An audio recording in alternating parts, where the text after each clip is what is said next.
Hello everyone and welcome to the Tamilo interview room. I'm your host, Yuan Yuan.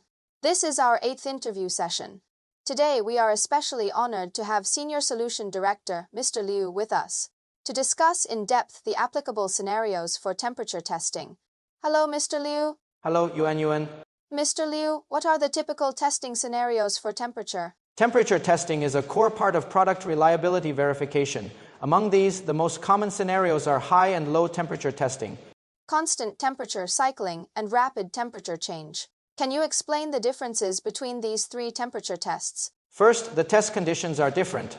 Simply from the name, high and low temperature constant testing refers to setting the temperature to either a high or low temperature, with the test subject being stored at that single temperature for a long period of time. Temperature cycling generally includes high and low temperature constant tests. In this process, you set the high and low temperatures and the temperature change rates. Then cycle between heating, high temperature holding, cooling, and low temperature holding multiple times. This results in continuous alternating high and low temperature cycles. Rapid temperature change is actually similar to temperature cycling, but its heating and cooling rates are usually much faster. For our company, we define this as over 3 degrees per minute, and there's no need for long periods of holding at the constant temperature. The focus is on the quick switching between high and low temperatures. Second, the objectives are different for each of these tests.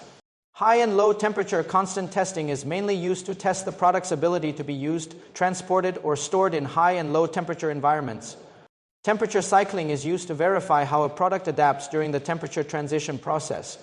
For example, it's used to avoid issues like shell cracking, component detachment, or performance degradation in everyday equipment when transitioning between indoor and outdoor temperatures. Rapid temperature change tests the product's ability to withstand sudden extreme temperature changes. For example, outdoor equipment suddenly moving from a sun-exposed environment to a shaded one, or an aircraft experiencing quick temperature changes, etc., are extreme cases that need testing to avoid failures caused by uneven thermal expansion and contraction. The three are different in terms of actual usage environments. So, from what you've said, it seems that temperature testing looks simple.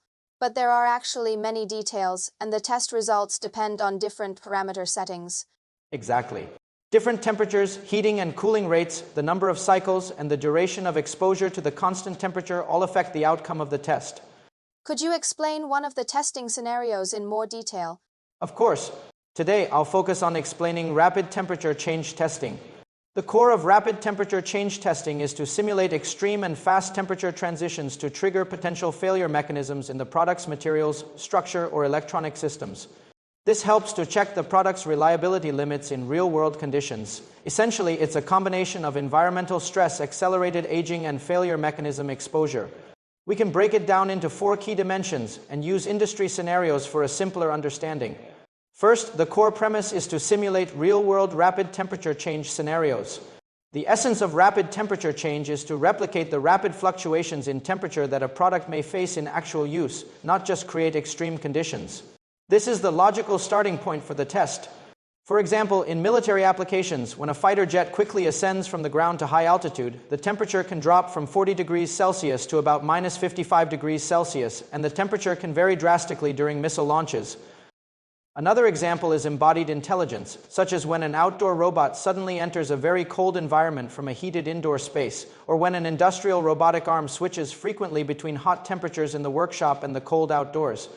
The core purpose of the test is to have the product undergo real-world temperature shocks in the laboratory beforehand, to avoid failures due to temperature changes in actual use. It's about condensing complex environments into the lab to validate the product's reliability in advance. Yes. Now let's discuss the second key point, which is the key mechanism, the physical stress and failure risks triggered by rapid temperature changes. The main function of rapid temperature change is to create multiple physical stresses on the product by rapidly raising and lowering the temperature, which then exposes potential defects. This is the underlying principle that allows the test to find problems. Differential thermal expansion creates stress within products made from materials such as metals, plastics, rubber, and electronic components. Different materials have different coefficients of thermal expansion. When the temperature rises or drops quickly, the materials expand or contract at different rates, generating internal stress at the interfaces. Too little stress may cause slight deformation or an increase in gaps, while too much stress could directly lead to cracking, detachment, or sealing failures. The second case involves changes in the material and medium states. Rapid temperature changes accelerate material aging or alter their physical or chemical states. For example, non-metallic materials like plastics may become brittle, rubber may harden and crack, coatings may peel off, and electronic components or circuit board solder joints may suffer from thermal fatigue, which can cause parameters of components like capacitors or resistors to drift. The third case involves the internal medium. Rapid temperature changes can cause condensation of air or moisture inside the product, leading to short circuits. The third category is that rapid temperature changes challenge the stability of electronic systems and mechanical structures, which are sensitive to temperature. Rapid temperature changes directly test the stability of the product's operation. For example, electronic systems like CPUs and sensors may overload at high temperatures and fail to start at low temperatures. Mechanical structures, like gears and bearings, may experience gaps widening due to material expansion and contraction, causing jamming or malfunction. Mr. Liu, how do you set these parameters? Is there a specific method to it? Yes, the logic for quantifying the test is to use controllable parameters to precisely replicate the stress intensity.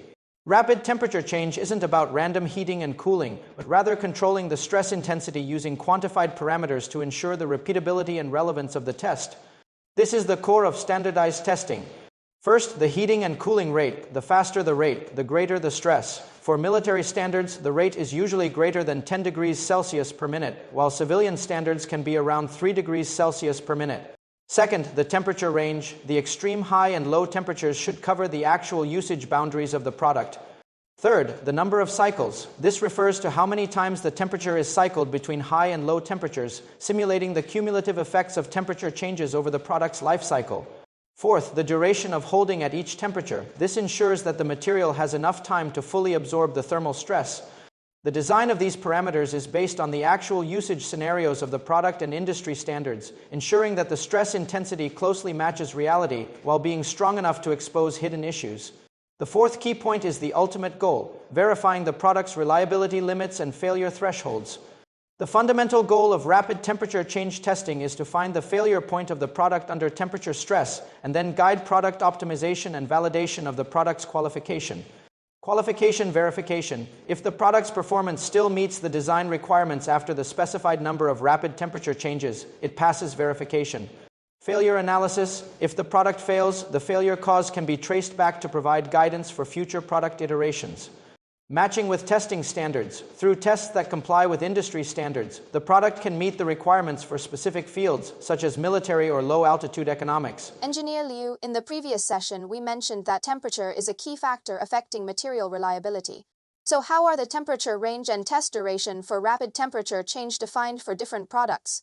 How are the temperature range and test duration for rapid temperature change specified for different products? How does the test duration correspond to the actual service life? The test simulates real-world application scenarios, so the temperature range is usually derived from the extreme temperatures the product would actually experience in use, and the testing time is defined by standards. As you can see from this formula, the total test time is essentially related to the total number of cycles. It depends on the temperature change, temperature rates, as well as the hold and stabilization times. All right, how does testing time correspond to actual service life?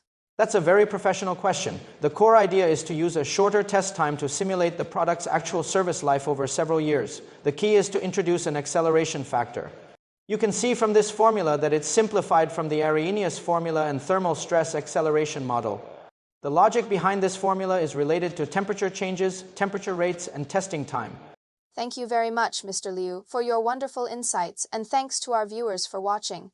If you have any questions about today's content, feel free to leave a comment below our video account, and we will arrange for someone to answer you as soon as possible. That's all for today's program. See you next time.